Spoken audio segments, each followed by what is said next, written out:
Hello. For this next assignment, you'll be starting to make an environment for the snowman you made last week, and it's pretty self-explanatory. But for the first, 15 or so pages here, it might get a little bit not confusing, but there's some new stuff here. So I'm going to demonstrate the first section of this assignment, the first 15 pages. So here is my snowman, and just so this is more easy to follow, I'm going to turn off the visibility of my snowman body.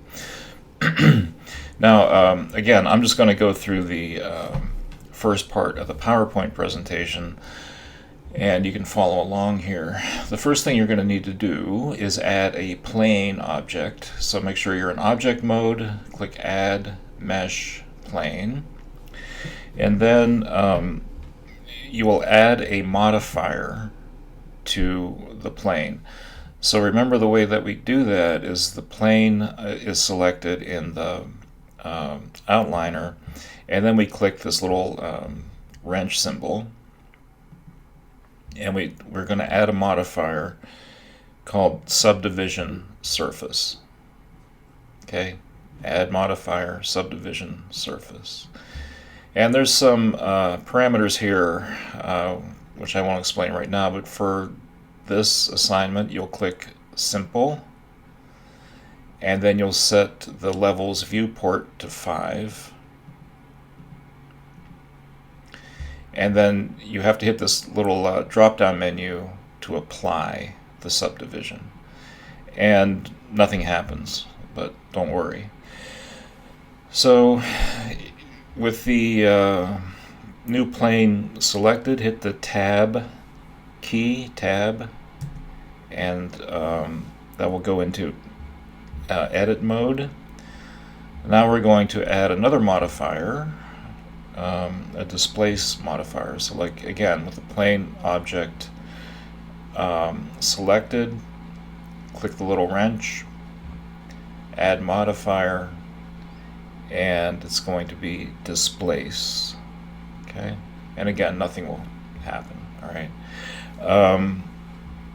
click new, and it's going to be, we're going to displace it on texture, right? And the next thing you do, and again, this is all in the PowerPoint, so don't freak out. Click the textures property tab,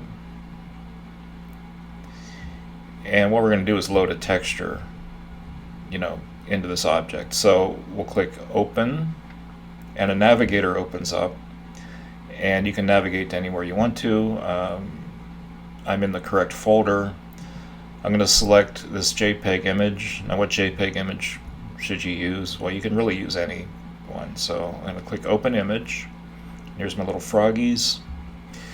And again, so far we're looking in the viewport, nothing is happening, right?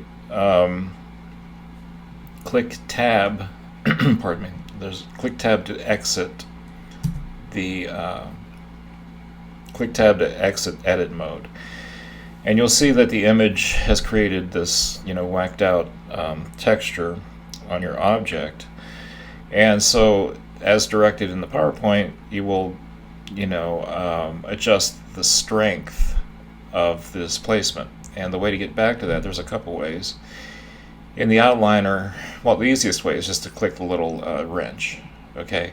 And then here we are in a displace modifier. Another way to get there is to hit the drop-down menu under plane and under modifiers and choose displace, and it'll bring up this window. Alrighty.